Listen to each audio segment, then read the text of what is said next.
I'm Jake. And I'm Colin. You're watching Gas Guzzlers. And this is the 2024 Kona EV. Let's get into it. But Jake, how are we gonna film this video? Your foot's all messed up. Like, are you gonna even be able to drive?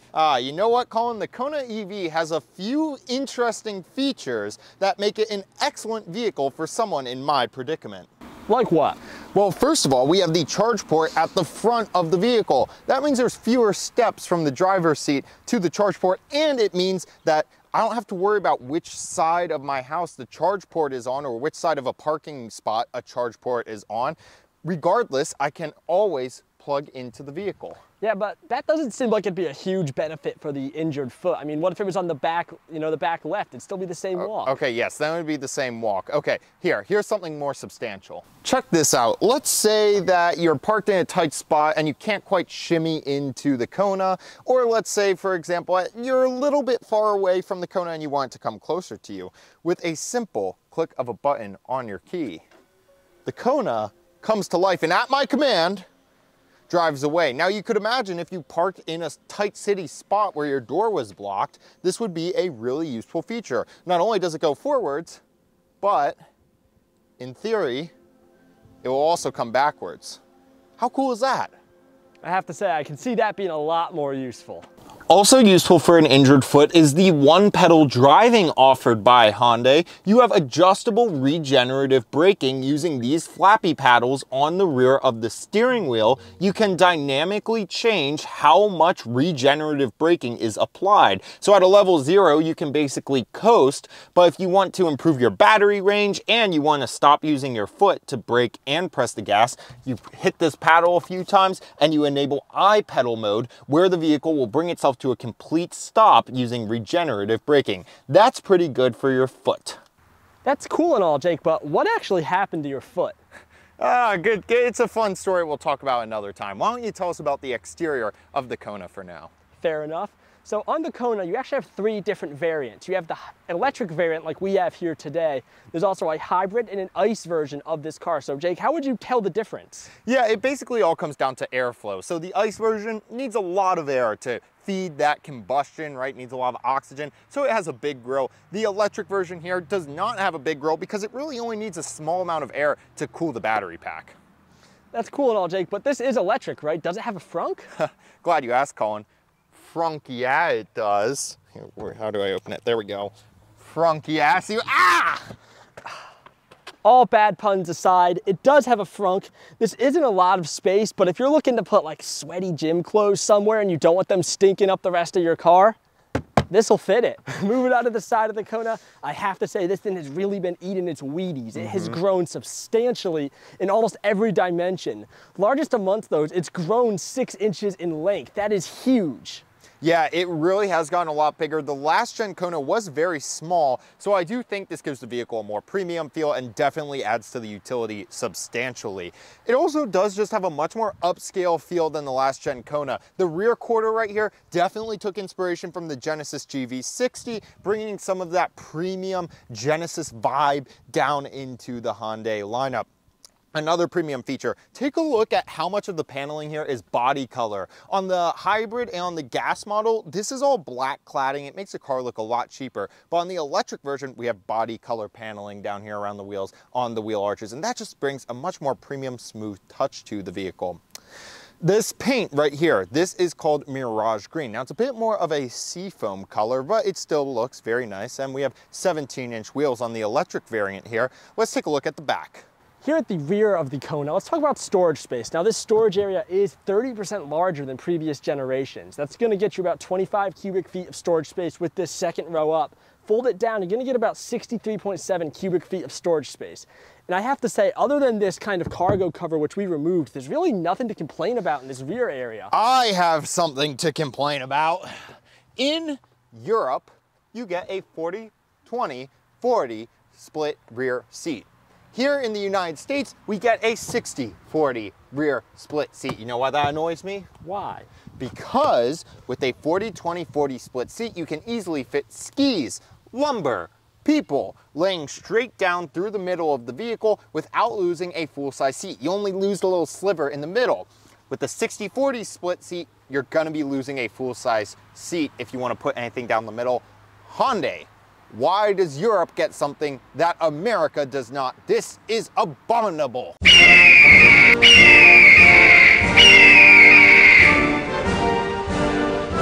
If you're liking the video, be sure to like and subscribe for more weekly automotive content. All right, folks, let's get back into it. Jake, this is a cool little car. How much does it cost? That's the problem. This costs $41,000. Now, the Kona starts at $32,000, but here's the problem.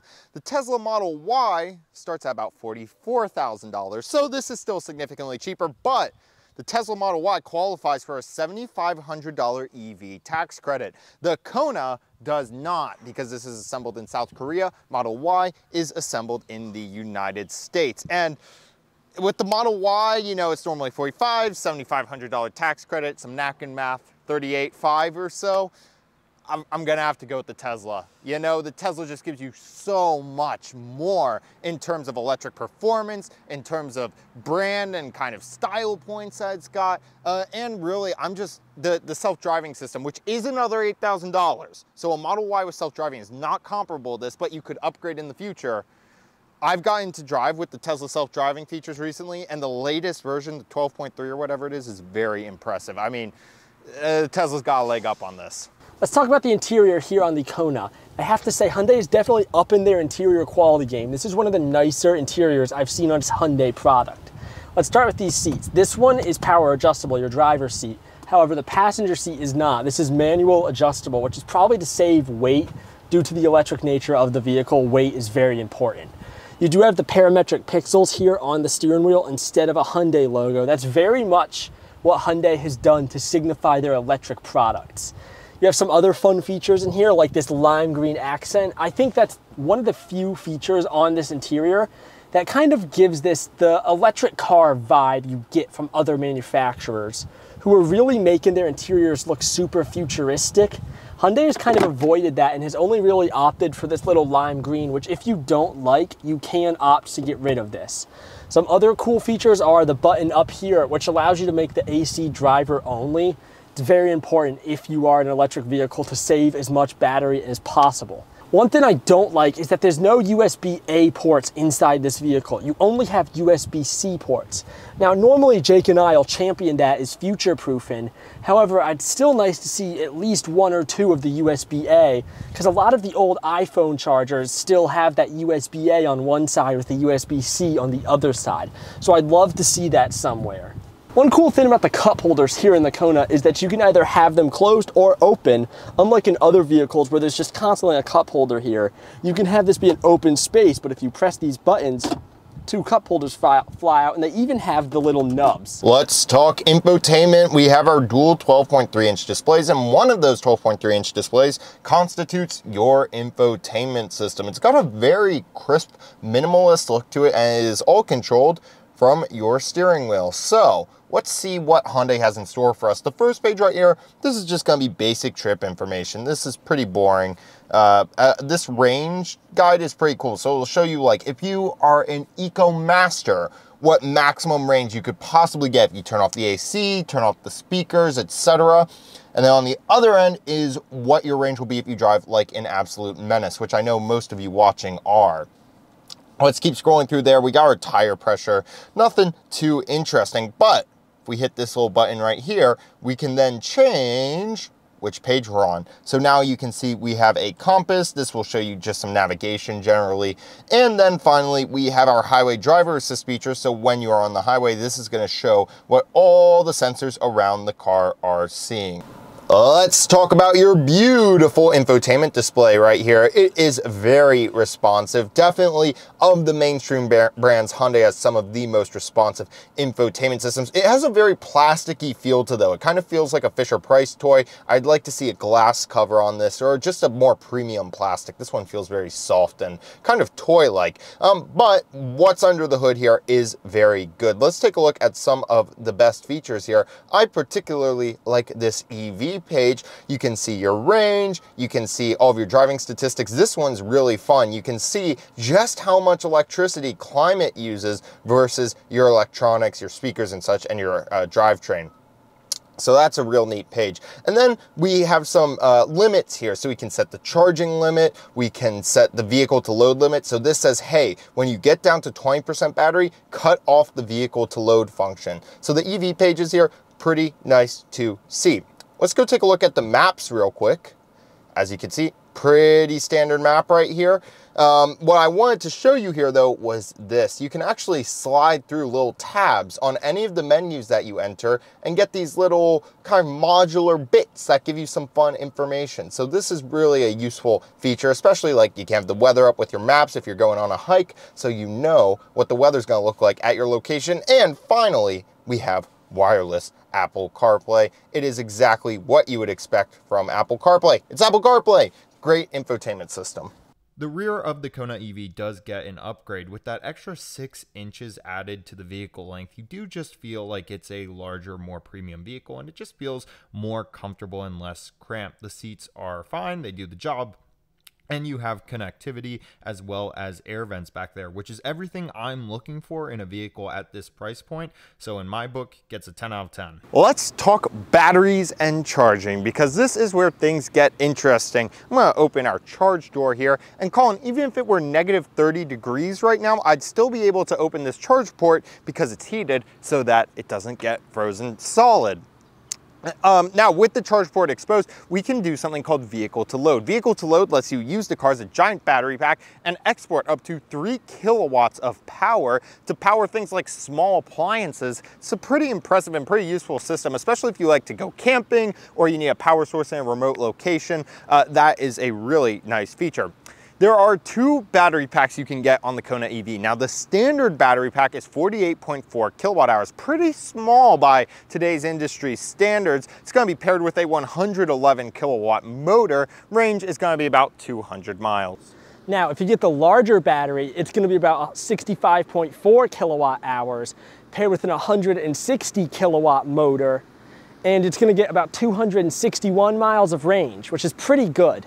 Now, one thing that is a bit of a problem with all electric vehicles is if you're using AC, especially on a day like today where it's about 100 degrees, that AC tanks your range. If you turn the AC all the way up in this thing, you lose about 30 miles of range, which is a significant amount. So just be warned if you're gonna be driving one of these in a hotter climate.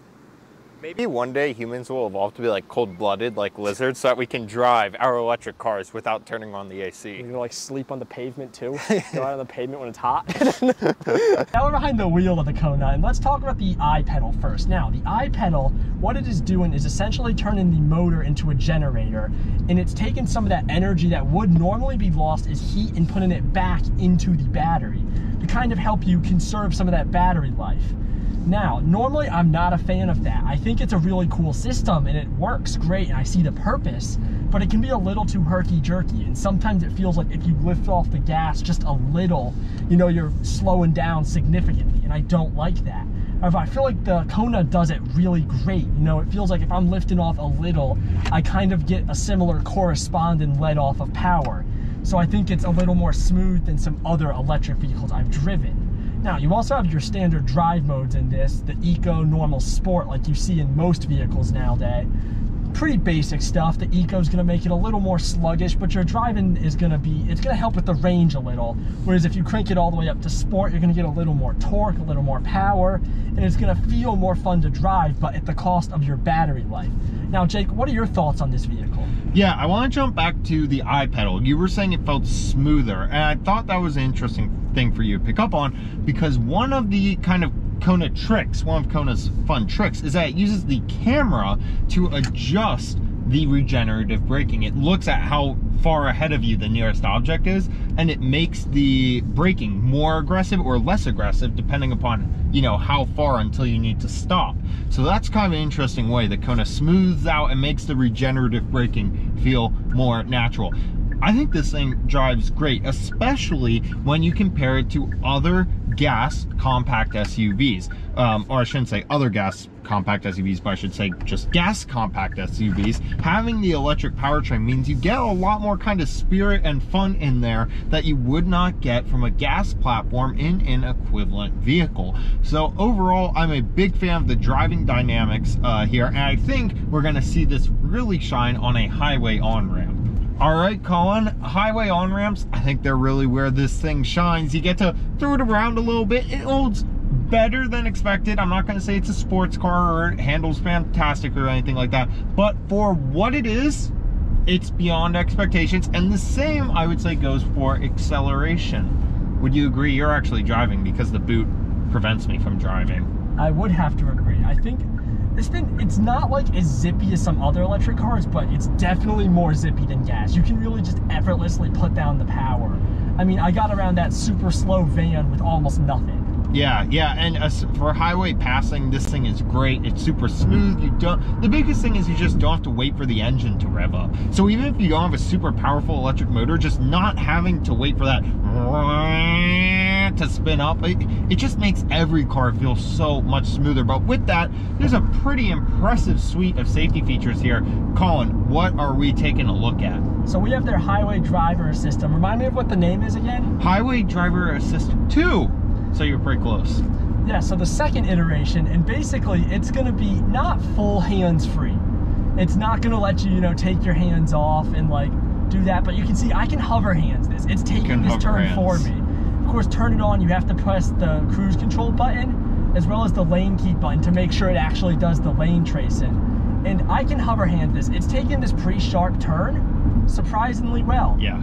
I have to say, this is actually my first time using this system on a highway. I am pleasantly surprised. Yeah, I've gotten to drive this car before my incident. I got to drive it a little more than Colin did so far, and I maybe did 60, 70 miles of highway driving with it, and I was very impressed with how centered it stayed in the lane. It never did anything that surprised me, and we also have really nice features like blind spot monitoring here, which of course Hyundai is including in pretty much all their vehicles now, and it just makes for a really super easy highway cruising experience. Yeah, I have to say, in that little brief section back there I got to use it, I already trusted it a lot more than I have some other ones. I mean, that was a sharp turn. It was perfectly fine. I've had some where in these sharper turns you feel it start to hug a line a little, maybe flatten out a little too early. Not in this. Yeah, so well, with that, Colin, now we've established that this thing does, compared to any gas car that's equivalent, does pretty well on the highway. Why don't we pull over and share some final thoughts? Let's do it. So Jake, what do you think about the Kona? I like it a lot, but for 41, when the Model Y exists, and the Model Y has that incredible supercharger network, and this charges a little bit slowly, I don't know. Yeah, you really wish there's some way that Hyundai could get this thing to qualify for those tax reliefs. Maybe if they could move its production into the US, that would help, because what this car is supposed to be in the Hyundai electric lineup is it's supposed to be the affordable option, the one you can get for around 30. The problem is you have other vehicles that qualify for that tax relief that are slowly creeping in and kind of taking this thing's market. Now that's not to say I think no one should get this car. To me, there is a market, especially with older customers looking to get some electric vehicles. One thing I love about this vehicle is that it doesn't feel electric. And what I mean is on the inside, it feels like a normal car, not an electric one. They didn't make it super futuristic or spaceship-like. So I think if for an older customer making the transition from a normal ICE vehicle to an electric car, it's gonna be a lot more smooth. So for those people, I think the shorter range and the longer charging time won't be as much of a problem. Of course, I've been Colin. I'm Jake. And this is Gas Guzzlers, and we'll see you next week. Take care, everyone.